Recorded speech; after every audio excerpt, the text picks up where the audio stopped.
For you, what makes The Shining the best horror ever?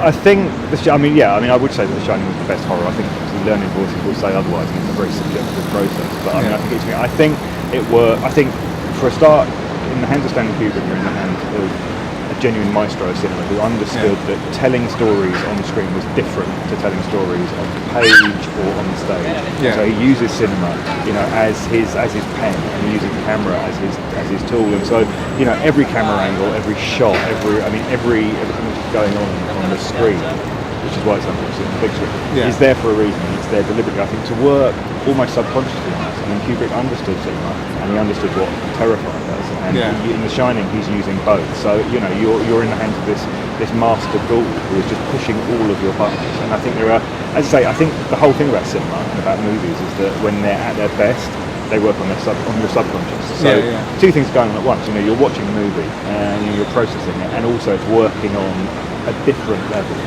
kind of a subconscious level. And I think The Shining is a perfect example of that, because The Shining is a film where people will see it, and I think hopefully they will, be very struck with it immediately. Why I think it's such a piece of genius filmmaking is that The Shining will then be a film that no one will ever be able to get out of their head.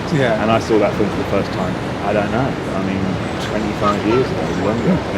And there are still scenes and there are still moments that play in my head all the time. And I think that's not just me being a weirdo. I think that is also something which is pretty common to people who encounter that film, but it can never lose your head. Sticks with you.